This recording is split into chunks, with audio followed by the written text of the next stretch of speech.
ತಮಿಳುನಾಡಿನ ಮುಖ್ಯಮಂತ್ರಿ ವಿಜಯ್ ಅವರು ತಾಯಿಯ ದರ್ಶನವನ್ನ ಪಡೆದುಕೊಂಡು ಈಗ ದೇವಸ್ಥಾನದ ಹೊರಗಡೆ ಬಂದಿದ್ದಾರೆ.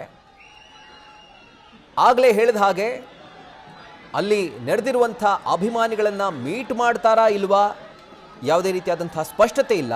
ಆದರೆ ಕಾಲ್ನಡಿಗೆ ಮುಖಾಂತರ ಅವರು ತೆರಳುತ್ತಾ ಇದ್ದಾರೆ. ಬಹುಶಃ ಅವ್ರಿಗೋಸ್ಕರ ಕಾಯ್ತಾ ಇದ್ದಂಥ ಅಭಿಮಾನಿಗಳನ್ನು ಮಾತನಾಡಿಸಿ ಅಥವಾ ಒಂದು ಗ್ರೀಟ್ ಮಾಡಿ ನಂತರ ಅಲ್ಲಿಂದ ಅವರು ತೆರಳುವಂಥ ಸಾಧ್ಯತೆ ಇದೆ. ಈಗ ಗಮನಿಸ್ತಾ ಇದ್ದೀರಿ, ದೇವಸ್ಥಾನದ ಹೊರಗಡೆ ಪೂಜೆಯನ್ನು ಮುಗಿಸಿ ತಮಿಳುನಾಡಿನ ಮುಖ್ಯಮಂತ್ರಿ ಜೋಸೆಫ್ ವಿಜಯ್ ಆಗಮಿಸಿದ್ದಾರೆ. ಆ್ಯಂಡ್ ಕಾಲ್ನಡಿಗೆಯಲ್ಲಿ ಅಭಿಮಾನಿಗಳ ಸಮೀಪ ಅವರು ತೆರಳುತ್ತಾ ಇರುವಂಥದ್ದು. ಅವ್ರಿಗೋಸ್ಕರ ಬೆಳಗ್ಗೆಯಿಂದಲೂ ಕೂಡ ಕಾಯ್ತಾ ಇದ್ದಂಥ ಅಭಿಮಾನಿಗಳನ್ನು ಜಸ್ಟ್ ಒಂದು ಗ್ರೀಟ್ ಮಾಡಿ ನಂತರ ಅವರು ತೆರಳುವಂಥ ಸಾಧ್ಯತೆ ಇದೆ. ಸೊ ಈಗ ಅವರು ವಾಪಸ್ ಆಗ್ತಿದ್ದಾರೆ ತಮ್ಮ ಕಾನ್ವಾಯ್ಗೆ. ಅದನ್ನು ನೇರ ದೃಶ್ಯಾವಳಿಗಳ ಮುಖಾಂತರ ಅವರು ನೀವು ಕೂಡ ಗಮನಿಸ್ತಾ ಇದ್ದೀರಿ ಯಾವ ರೀತಿಯಾಗಿ ಅಲ್ಲಿನ ದೃಶ್ಯಾವಳಿಗಳಿದ್ದಾವೆ ಅಂತ ಹೇಳಿ. ಸೊ ದೇವಸ್ಥಾನದ ಮುಖ್ಯದ್ವಾರದ ಮುಂಭಾಗದ ವಿಜುವಲ್ಸ್. ಸೊ ವಿಜಯ್ ಅವರು ಈಗ ಎಲ್ರಿಗೂ ಕೂಡ ನಮಸ್ಕರಿಸಿ ತಮ್ಮ ಕಾರ್ ಹತ್ತುತ್ತಾ ಇದ್ದಾರೆ. ಅವ್ರಿಗೋಸ್ಕರ ನೆರೆದಿದ್ದಂಥ ಸಹಸ್ರಾರು ಸಂಖ್ಯೆಯಲ್ಲಿ ಜಮಾವಣೆಗೊಂಡಿದ್ದಂಥ ಅಭಿಮಾನಿಗಳಿಗೆ ಕೈ ಎತ್ತಿ ನಮಸ್ಕರಿಸಿ ಈಗ ಅಲ್ಲಿಂದ ತಮಿಳುನಾಡಿನ ಮುಖ್ಯಮಂತ್ರಿ ತೆರಳುತ್ತಾ ಇದ್ದಾರೆ. ಆ ನೇರ ದೃಶ್ಯಾವಳಿಗಳನ್ನು ನೀವು ಗಮನಿಸ್ತಾ ಇದ್ದೀರಿ. ತಾಯಿಯ ಭೇಟಿಗೋಸ್ಕರ ನಾನು ಈ ಕ್ಷೇತ್ರಕ್ಕೆ ಬರಲೇಬೇಕು ಅನ್ನುವಂಥ ಸಂಕಲ್ಪವನ್ನು ಮಾಡಿ ಇವತ್ತು ನಿಗದಿಯಂತೆ ಅವರು ಕ್ಷೇತ್ರಕ್ಕೆ ಭೇಟಿ ಕೊಟ್ಟು ತಾಯಿಯ ದರ್ಶನವನ್ನು ಪಡೆದು ವಿನಮ್ರಪೂರ್ವಕವಾಗಿ ಭಕ್ತಿಪೂರ್ವಕವಾಗಿ ನಮಸ್ಕರಿಸಿ ಪೂಜೆಯನ್ನು ಸಲ್ಲಿಸಿ ಈಗ ತಮ್ಮ ನಾಡಿನತ್ತ ಅವರು ವಾಪಸ್ ಆಗ್ತಿದ್ದಾರೆ. ಸೊ ಇಲ್ಲಿಂದ ಏರ್ಪೋರ್ಟ್ಗೆ ತೆರಳುತ್ತಾರೆ, ಮಂಗಳೂರು ಏರ್ಪೋರ್ಟ್ಗೆ. ಅಲ್ಲಿಂದ ವಾಪಸ್ ತಮಿಳುನಾಡಿಗೆ ಅವರು ಫ್ಲೈಟ್ ಹತ್ತುತ್ತಾರೆ. ಈಗ ಕೊಲ್ಲೂರು ಮೂಕಾಂಬಿಕಾ ಕ್ಷೇತ್ರದಿಂದ ಮುಖ್ಯಮಂತ್ರಿ ವಿಜಯ್, ತಮಿಳುನಾಡಿನ ಮುಖ್ಯಮಂತ್ರಿ ಈಗ ತೆರಳುತ್ತಾ ಇದ್ದಾರೆ. ಅದೆಲ್ಲವನ್ನು ಕೂಡ ನೇರ ದೃಶ್ಯಾವಳಿಗಳ ಮೂಲಕ ನೀವು ಗಮನಿಸ್ತಾ ಇದ್ದೀರಿ. ಅಧಿಕಾರದಲ್ಲಿದ್ದಂತಹ ಸಂದರ್ಭದಲ್ಲಿ ಮುಖ್ಯಮಂತ್ರಿಯಾಗಿ ಅಧಿಕಾರವನ್ನು ನಡೆಸ್ತಾ ಇರುವಂತಹ ಸಂದರ್ಭದಲ್ಲಿ ಕೊಲ್ಲೂರು ಕ್ಷೇತ್ರಕ್ಕೆ ಭೇಟಿ ಕೊಟ್ಟಂಥ 3ನೇ ಮುಖ್ಯಮಂತ್ರಿಯಾಗಿ ವಿಜಯ್ ಅವರು ಆ ಹೆಗ್ಗಳಿಕೆಗೆ ಪಾತ್ರರಾಗಿದ್ದಾರೆ. ಈಗ ಮತ್ತೊಮ್ಮೆ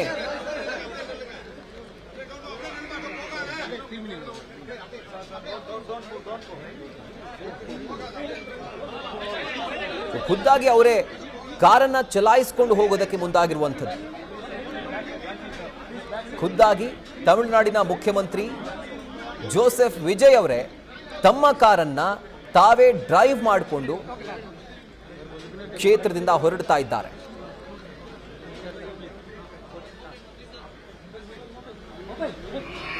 ನೇರ ದೃಶ್ಯಾವಳಿಗಳನ್ನು ಗಮನಿಸ್ತಾ ಇದ್ದೀರಿ. ಖುದ್ದಾಗಿ ತಮ್ಮ ಕಾರನ್ನು ತಾವೇ ಡ್ರೈವ್ ಮಾಡಿಕೊಂಡು ಸಿಎಂ ವಿಜಯ್ ಕ್ಷೇತ್ರದಿಂದ ಅಂದರೆ ದೇವಸ್ಥಾನದಿಂದ ಹೊರಡ್ತಾ ಇದ್ದಾರೆ.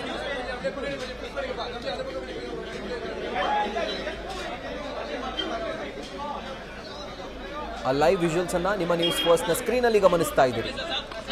30 ನಿಮಿಷಗಳ ಕಾಲ ದೇವಿಗೆ ವಿಶೇಷ ಪೂಜೆಯನ್ನು ಸಲ್ಲಿಕೆ ಮಾಡಿದ್ದಾರೆ. ಈ ಸಂದರ್ಭದಲ್ಲಿ ಅರ್ಚಕರು ರಕ್ಷಾ ದಾರವನ್ನು ವಿಜಯ್ ಅವರ ಕೈಗೆ ಕಟ್ಟಿದ್ದಾರೆ. ಸಂಕಲ್ಪ ಪೂಜೆಯನ್ನು ನೆರವೇರಿಸಿದ್ದಾರೆ. ಈಗ ದೇವಸ್ಥಾನದ ಹೊರಗಡೆ ಬಂದು ತಾಯಿಯ ದರ್ಶನವನ್ನು ಪಡೆದುಕೊಂಡು ಪುನೀತರಾದ ನಂತರ ದೇವಸ್ಥಾನದ ಹೊರಗಡೆ ಬಂದು ತಮ್ಮ ಕಾರನ್ನು ಖುದ್ದು ತಾವೇ ಡ್ರೈವ್ ಮಾಡಿಕೊಂಡು ಸಿಎಂ ವಿಜಯ್ ಅಲ್ಲಿಂದ ತೆರಳುತ್ತಾ ಇದ್ದಾರೆ.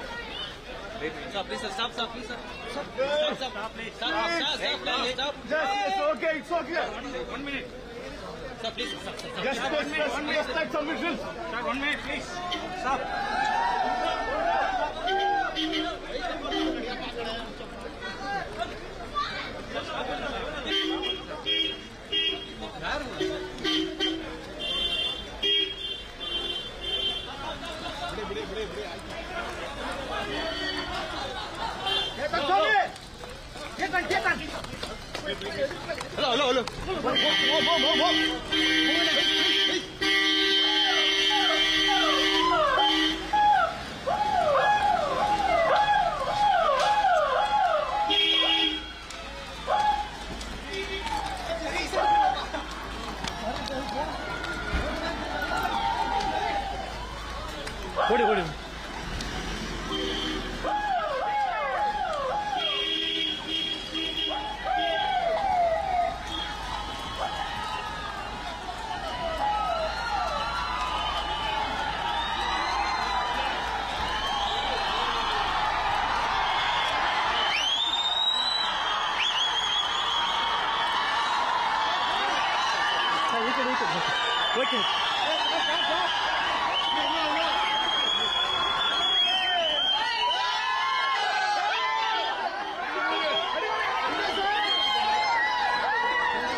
ನಿಜವಾಗ್ಲೂ ಆ ಜಂಜಾಟದ ಮಧ್ಯೆ, ಅಂದರೆ ಆ ಗಡಿಬಿಡಿಯ ಮಧ್ಯೆ, ಆ ಟೈಟ್ ಸೆಕ್ಯೂರಿಟಿಯ ಮಧ್ಯೆ ನಮ್ಮ ಕ್ಯಾಮ್ರಾಮನ್ಗಳು ಕೆಲಸ ಮಾಡ್ತಾರಲ್ಲ, ನಿಜವಾಗ್ಲೂ ಅವರ ಕೆಲಸಕ್ಕೆ ಹ್ಯಾಟ್ಸ್ ಆಫ್ ಅಂತ ಹೇಳಲೇಬೇಕು. ಅವರ ಕಾನ್ವಾಯ್ಸ್ ಸರಿಸಮನಾಗಿ ಓಡಿ ಬೆಸ್ಟ್ ವಿಜುವಲ್ಸನ್ನು ನಿಮಗೆ ತೋರಿಸ್ಬೇಕು ಅನ್ನುವಂಥ ಒಂದು ಸಂಕಲ್ಪ ಇದೆಯಲ್ಲ, ನಿಜವಾಗ್ಲೂ ಹ್ಯಾಟ್ಸ್ ಆಫ್ ನಮ್ಮ ಕ್ಯಾಮ್ರಾಮ್ಯಾನ್ಗೆ.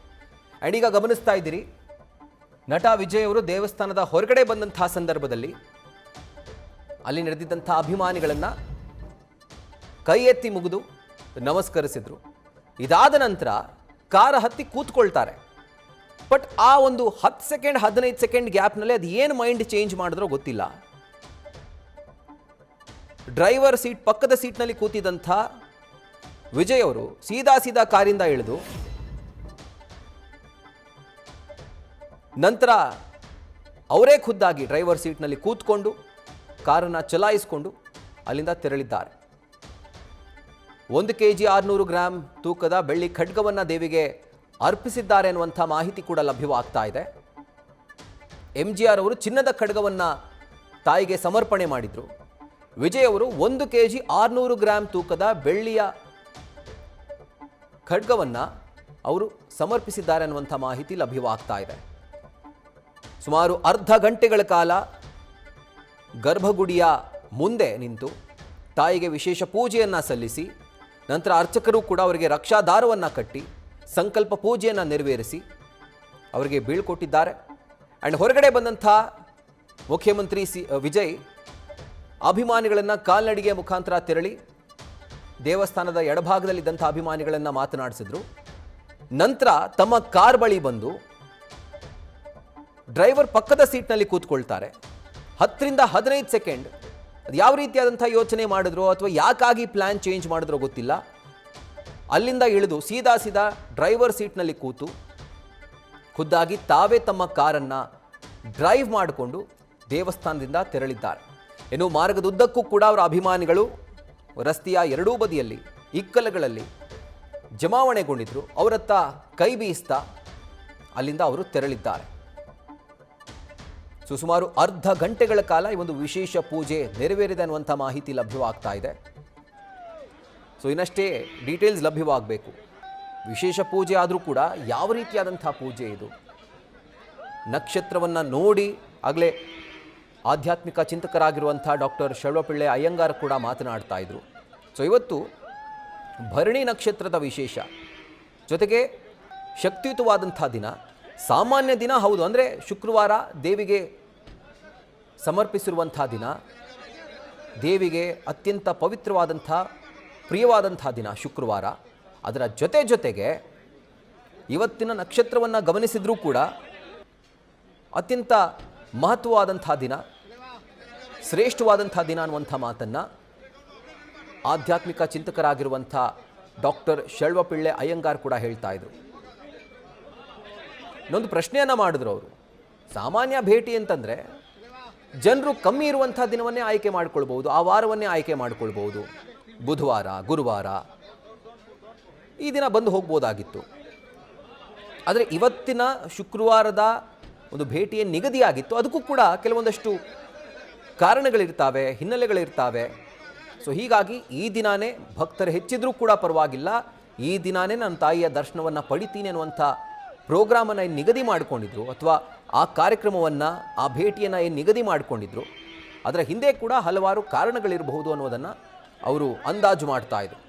ಸೊ ಈಗ ನೀವು ಗಮನಿಸ್ತಿರುವಂಥ ವಿಜುವಲ್ಸ್, ತಾಯಿಯ ದರ್ಶನವನ್ನು ಪಡೆದು ಸುಮಾರು ಅರ್ಧ ಗಂಟೆಗಳ ಕಾಲ ವಿನಮ್ರವಾಗಿ ಪೂಜೆಯನ್ನು ಸಲ್ಲಿಸಿ, ಭಕ್ತಿ ಭಾವದಿಂದ ಪೂಜೆಯನ್ನು ಸಲ್ಲಿಕೆ ಮಾಡಿ, ಒಬ್ಬ ಸಾಮಾನ್ಯ ಭಕ್ತ ತಾಯಿಯನ್ನು ಯಾವ ರೀತಿಯಾಗಿ ನನ್ನನ್ನು ಕಾಪಾಡುವಂತ ಕೇಳ್ಕೊಳ್ತಾನೋ ಅದೇ ಥರ ವಿನಮ್ರವಾಗಿ ತಾಯಿಯನ್ನು ಬೇಡ್ಕೊಂಡು ನಂತರ ದೇವಸ್ಥಾನದ ಹೊರಗಡೆ ಬಂದು ಕಾಲ್ನಡಿಗೆಯಲ್ಲಿ ದೇವಸ್ಥಾನದ ಎಡಭಾಗದಲ್ಲಿದ್ದಂಥ ಬೆಳಗ್ಗೆಯಿಂದಲೂ ಕೂಡ ಜಮಾವಣೆಗೊಂಡಿದ್ದಂಥ ಅಭಿಮಾನಿಗಳನ್ನು ಮಾತನಾಡಿಸಿದ್ರು, ಜಸ್ಟ್ ಗ್ರೀಟ್ ಮಾಡಿದ್ರು.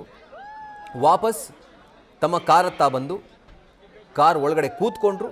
ಇದಾದ ಮೇಲೆ ಅದು ಯಾವ ರೀತಿಯಾದಂಥ ಒಂದು ಮೈಂಡ್ ಚೇಂಜ್ಗೆ ತಾಯಿ ಆದೇಶಿಸಿದ್ಲೋ ಗೊತ್ತಿಲ್ಲ. ಪಕ್ಕದ ಡ್ರೈವಿಂಗ್ ಸೀಟ್ನಲ್ಲೇ ಕೂತ್ಕೊಂಡು ನಂತರ ತಮ್ಮ ಕಾರನ್ನು ತಾವೇ ಡ್ರೈವ್ ಮಾಡಿಕೊಂಡು ಈಗ ದೇವಸ್ಥಾನದಿಂದ ತೆರಳಿದ್ದಾರೆ. ಇನ್ನೊಂದು ಕಡೆ ದೇವಸ್ಥಾನದ ಒಳಗಡೆ ಇದ್ದಂತಹ ಸಂದರ್ಭದಲ್ಲಿ ಅವರು ಪೂಜೆ ಸಲ್ಲಿಸ್ತಾ ಇರುವಂಥ ಎಕ್ಸ್ಕ್ಲೂಸಿವ್ ವಿಜುವಲ್ಸನ್ನು ಗಮನಿಸ್ತಾ ಇದ್ದೀರಿ. ಅರ್ಚಕರು ಅವರಿಗೆ ರಕ್ಷಾ ದಾರವನ್ನು ಕಟ್ಟಿದ್ದಾರೆ. ಆ ಎಕ್ಸ್ಕ್ಲೂಸಿವ್ ವಿಜುವಲ್ಸನ್ನು ಗಮನಿಸ್ತಾ ಇದ್ದೀರಿ. ದೇವಿಯ ದರ್ಶನವನ್ನು ಪಡೆಯಲಿಕ್ಕೆ ಬಂದಂತಹ ಸಂದರ್ಭದಲ್ಲಿ 1 kg 600 ಗ್ರಾಂ ತೂಕದ ಬೆಳ್ಳಿಯ ಕಡಗವನ್ನು ಅವರು ಕೊಟ್ಟಿದ್ದಾರೆ, ತಾಯಿಗೆ ಸಮರ್ಪಣೆ ಮಾಡಿದ್ದಾರೆ ಅನ್ನುವಂಥ ಮಾಹಿತಿ ಕೂಡ ಲಭ್ಯವಾಗ್ತಾ ಇದೆ. ಸೊ ಅವರ ವಿಶೇಷ ಪೂಜೆಯ ಕ್ಷಣಗಳನ್ನು ನಿಮ್ಮ ನ್ಯೂಸ್ ಫಸ್ಟ್ನ ಸ್ಕ್ರೀನಲ್ಲಿ ನೀವು ಗಮನಿಸ್ತಾ ಇದ್ದೀರಿ. ಒಂದು ಎಕ್ಸ್ಕ್ಲೂಸಿವ್ ವಿಜುವಲ್ಸ್, ದೇವಸ್ಥಾನದ ಒಳಾಂಗಣದ ವಿಜುವಲ್ಸ್, ಗರ್ಭಗುಡಿಯ ಮುಂಭಾಗದ ಎಕ್ಸ್ಕ್ಲೂಸಿವ್ ವಿಜುವಲ್ಸ್. ದೇವಿಗೂ ಅವರಿಗೂ 1 ಅಥವಾ 2 ಮೀಟ್ರು ಡಿಸ್ಟೆನ್ಸ್ ಇರ್ಬೋದು ಅಷ್ಟೇ, ಅದಕ್ಕಿಂತ ಕಮ್ಮಿ ಡಿಸ್ಟೆನ್ಸ್. ಸೊ ಇಷ್ಟು ಹತ್ತಿರದಿಂದ ತಾಯಿಯ ದರ್ಶನವನ್ನು ಪಡೆದಿದ್ದಾರೆ, ಸಂಕಲ್ಪ ಪೂಜೆಯನ್ನು ಮಾಡಿದ್ದಾರೆ. ಅರ್ಚಕರು ಅವರಿಗೆ ರಕ್ಷಾ ದಾರವನ್ನು ಕಟ್ಟಿದ್ದಾರೆ. ಇದೇ ವೇಳೆ ತಾಯಿಗೆ 1 kg 600 ಗ್ರಾಂ ತೂಕದ ಬೆಳ್ಳಿಯ ಖಡ್ಗವನ್ನು ಅವರು ಸಮರ್ಪಿಸಿದ್ದಾರೆ. ಸೊ ಪೂಜೆ ಸಲ್ಲಿಕೆಯಾದ ನಂತರ ತಾಯಿಯನ್ನು ಮನಃಪೂರ್ವಕವಾಗಿ ಬೇಡಿಕೊಂಡು ನಂತರ ವಿಜಯ್ ಅಲ್ಲಿಂದ ತೆರಳಿದ್ದಾರೆ, ದೇವಸ್ಥಾನದಿಂದ ತೆರಳಿದ್ದಾರೆ, ಗರ್ಭಗುಡಿಯಿಂದ ಅವರು ನಿರ್ಗಮಿಸಿದ್ದಾರೆ. ಹೊರಗಡೆ ಬಂದಂಥ ಸಂದರ್ಭ ಯಾವ ರೀತಿಯಾಗಿತ್ತು ಅದನ್ನು ಗಮನಿಸ್ತಾ ಇದ್ದೀರಿ. ಮಹಡಿಯ ಮೇಲೆ ನಿಂತ್ಕೊಂಡಿದ್ದಂಥ ಅಭಿಮಾನಿಗಳಿಗೂ ಕೂಡ ಕೈ ಎತ್ತಿ ಮುಗಿದು ನಂತರ ತಮ್ಮ ಕಾರನ್ನು ಏರಿ ಹೊರಡೋದಕ್ಕೆ ಸಿದ್ಧರಾಗಿದ್ದರು. ಆ ಮೂಮೆಂಟ್ನಲ್ಲಿ ಅದೇನು ಮೈಂಡ್ ಚೇಂಜ್ ಆಯಿತು ಅವ್ರಿಗೆ, ಅಥವಾ ಯಾವ ರೀತಿಯಾದಂಥ ಒಂದು ಆಲೋಚನೆ ಬಂತೋ ಗೊತ್ತಿಲ್ಲ. ಖುದ್ದಾಗಿ ತಾವೇ ಡ್ರೈವಿಂಗ್ ಸೀಟ್ನಲ್ಲಿ ಕುಳಿತುಕೊಂಡು ಕಾರನ್ನು ಸ್ವತಃ ತಾವೇ ಡ್ರೈವ್ ಮಾಡಿಕೊಂಡು ಅಲ್ಲಿಂದ ತಮಿಳುನಾಡು ಮುಖ್ಯಮಂತ್ರಿ ವಿಜಯ್ ತೆರಳಿದ್ದಾರೆ. ಆ ಎಲ್ಲ ವಿಜುವಲ್ಸನ್ನು ಕೂಡ ನ್ಯೂಸ್ ಫಸ್ಟ್ನ ಸ್ಕ್ರೀನಲ್ಲಿ ನೀವು ಗಮನಿಸ್ತಾ ಇದ್ದೀರಿ.